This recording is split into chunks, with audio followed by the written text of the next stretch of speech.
Hello everyone, I'm Ankit and you're watching Study IQ IS English. In our today's video, we'll try to understand why is Article 244A, which is related to the state of Assam, in news presently.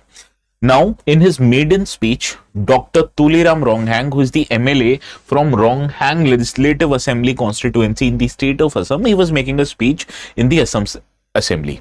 And in this speech, he renewed his long-standing demand for implementation of Article 244A of the Constitution, which creates autonomous state within the state of Assam, specifically consisting of 3 districts. That is Karbi Anglong, West Karbi Anglong and Dima Hasao districts. Now, in order to understand this topic in great detail, we need to first understand why there is a particular demand for Article 244A for these 3 specific districts only. And for that matter, what kind of benefits does Article 244A provides, which the existing provisions of the Constitution do not. So we'll understand that in our particular video and the notes which I will bring out. Now, whenever there is an election in the state of Assam, Lok Sabha election or state elections, all the political parties, irrespective of their ideologies, they always make a promise. They say that if we come to power, we will implement Article 244A of the Constitution and provide you an autonomous state within a state. And this demand and this promise from the political parties have been made since decades. So why has this demand is yet to be fulfilled? We'll try to understand that as well. First, let us discuss the social profile of a particular area in Assam called as Diffu. Now, out of total of 14 Lok Sabha constituencies in the state of Assam, Diffu is one of the constituencies which is also the most sparsely populated. You can understand the amount of voters in this Lok Sabha constituency is only 8.9 lakhs. Compare that to Lok Sabha constituencies in Delhi, which have upward of 35 lakh voters. So you can understand the size of this constituency in terms of voters is pretty small. Now, as this constituency majorly consists of tribal population, so it is also a reserved seat for scheduled tribes.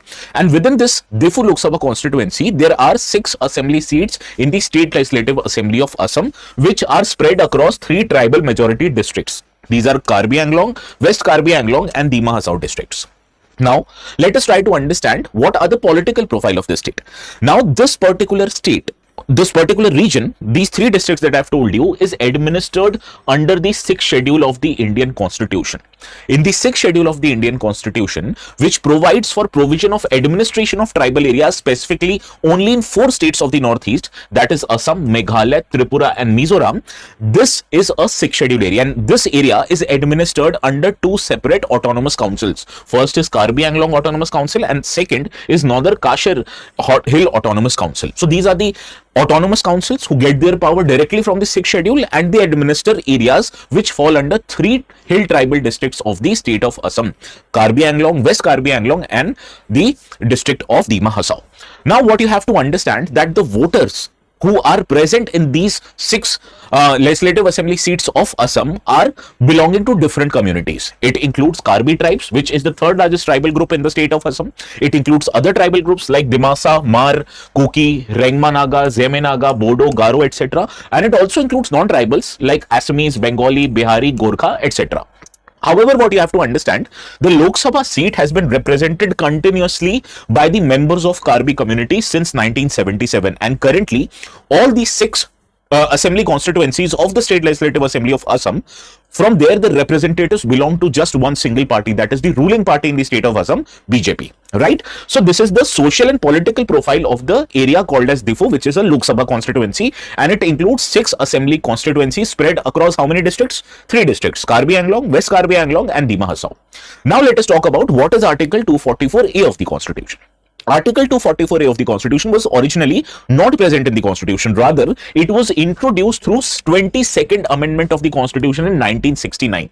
Now, this Article 244A, it enables the Parliament of India to pass an act which would allow it to form within the state of Assam an autonomous state, and it might comprise of some or whole areas which consist of certain specified tribes which will be specified in the act of the Parliament, and this can be implemented to areas including the Karbi Anglong area. So this is what is Article 244A.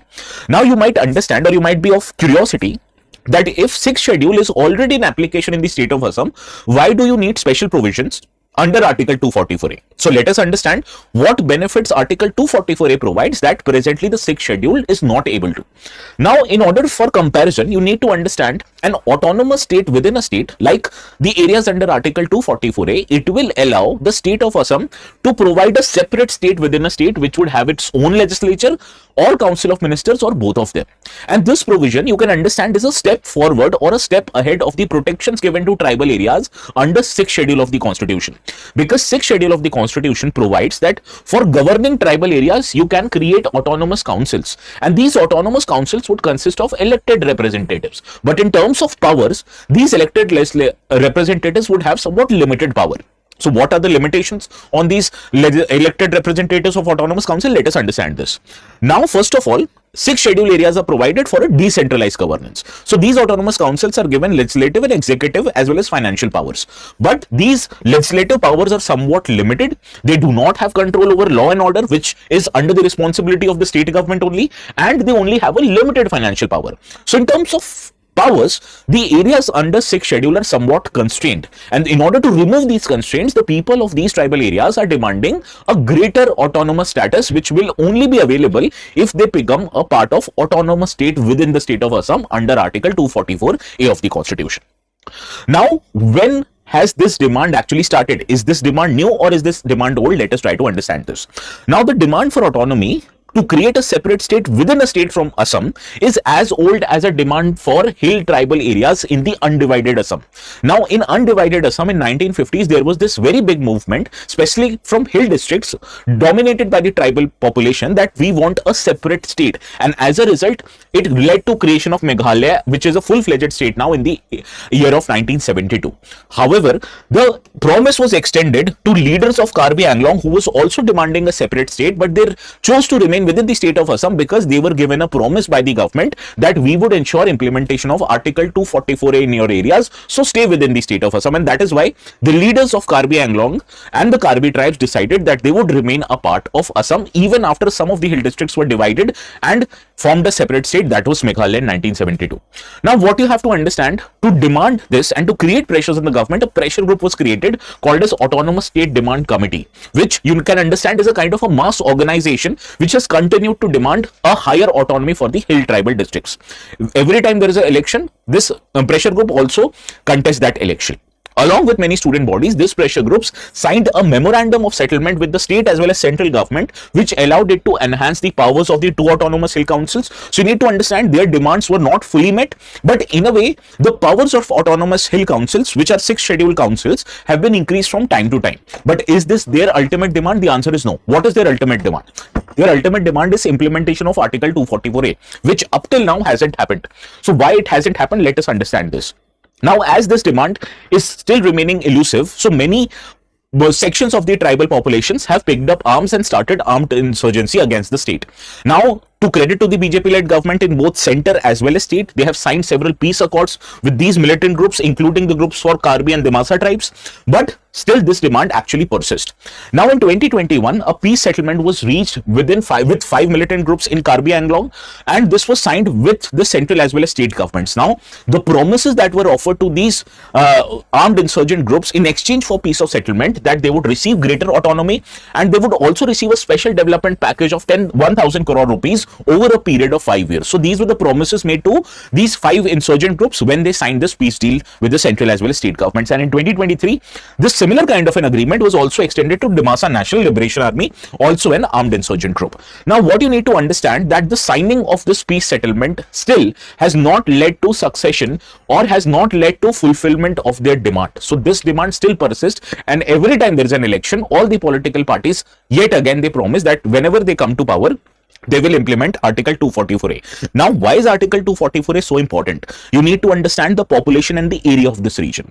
The area, combined geographical area of these 3 districts, Karbi Anglong, West Karbi Anglong and Dimasa, it stands at more than 10,000 square kilometers. Now, put together, this area is more than the areas of some of the smaller states in Indian Union, that is Goa, Sikkim as well as Tripura.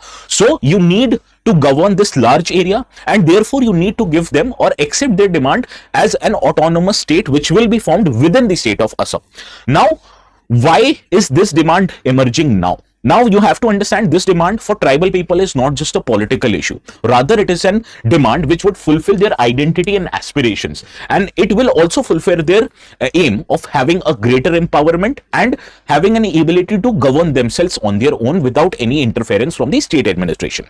Now, at the time when the Assam government is engaging with many of these stakeholders relating to autonomy and regional development, and therefore an hope has emerged in the state of Assam, particularly in these three districts, that their demand is about to be fulfilled. So let us see how this development pans out. Whenever there will be a development, I will do a separate video.